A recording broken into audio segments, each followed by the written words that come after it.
The man who invented the windowless casino was a gambling addict, and he swears the whole no clocks thing is a total lie. You already know this one. Casinos have no clocks and no windows. The theory is beautifully tidy. Remove every hint of time, and you simply forget to leave. No sunrise, no sunset, just an endless, carpeted afternoon that refuses to end. You sit down for a quick 30 minutes. You stand up, and it's been 6 hours. You've missed 2 meals and possibly a birthday. It is the single most repeated fact about casinos on the entire planet. There is just one small problem with it. The man who wrote the actual rulebook on windowless casinos calls the whole thing a myth. And a glittering chandelier hanging over a blackjack table is where this theory completely falls apart. Hold that thought. To understand why, you have to meet a recovering gambling addict who couldn't stop asking one question. Meet Bill Friedman. Before he ever designed casinos, he lost inside them. He wasn't a casual player. He was the kind who physically could not walk away. Most addicts spiral. Friedman did something stranger. He took notes. He became a manager, running Vegas joints like the Castaways and the Silver Slipper. And he turned his obsession into one question. Why does this room make people stay? So he studied hundreds of casinos, measured them, mapped every corner. Then he published all of it through an actual university gambling research institute. The book was, roughly, How to Design a Casino That Crushes the Competition. Inside were about 12 rules. Commandments, really.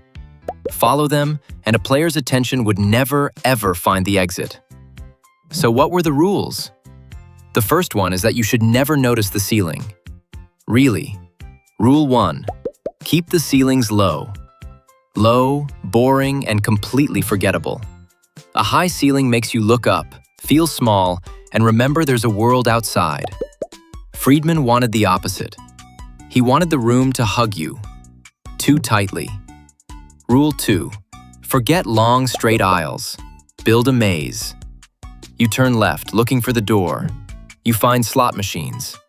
You turn right, still hunting for the door. More slot machines. You look up in pure desperation, and somehow, more slot machines. Rule 3. Cover the walls with gambling gear. Not art, not scenery. Machines. The machines themselves were the decor, the best furniture in the whole room. Because if the walls are slot machines, the only thing left to look at is a slot machine. No windows to the street, no painting to ponder, no exit for your eyeballs.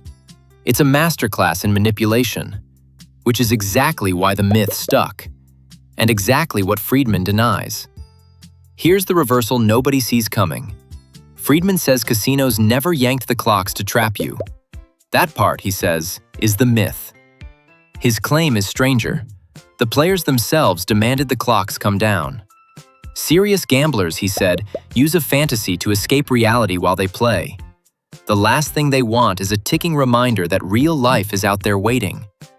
So the clock was the enemy of the escape. And out it went. The casinos, meanwhile, had a much more boring public excuse. Sunlight, they said, causes glare. Glare on the cards, glare on the screens. One manager flatly called the lose track of time story a conspiracy theory. Besides, he pointed out, everyone now carries the exact time right in their pocket anyway. So maybe it really is just glare.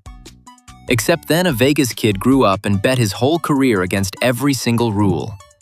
His name was Roger Thomas, a genuinely rare thing in Vegas, a local kid, a native. He teamed up with a mogul named Steve Wynn, and together they did the unthinkable. They took Friedman's sacred rulebook and broke every single rule inside it. Low ceilings? Gone. He built soaring, cathedral-sized spaces. The maze? Gone. He gave people clear sight lines and simple, easy paths. No windows? He flooded the entire place with natural daylight. He built garden atriums indoors, actual flowers, growing under glass. And then came the thing Friedman would have banned on sight. He hung glittering crystal chandeliers directly over the blackjack tables.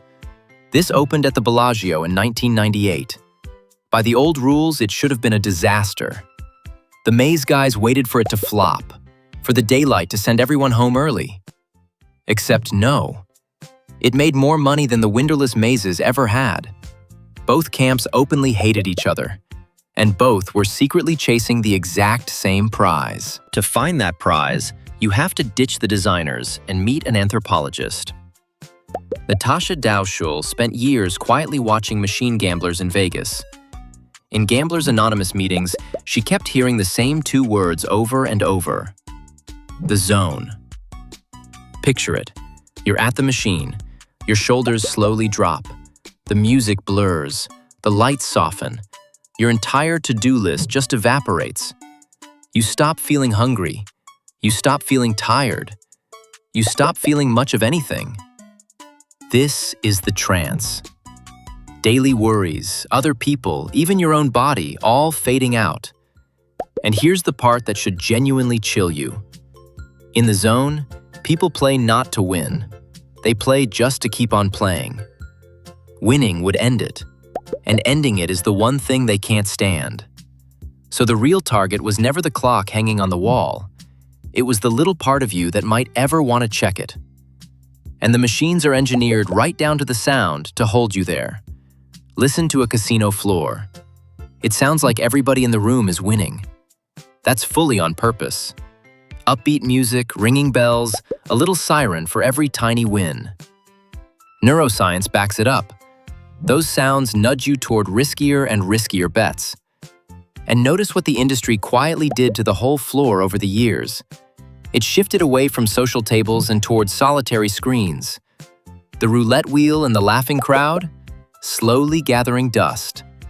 Replaced by quiet, continuous one-person play. The perfect delivery system for the zone.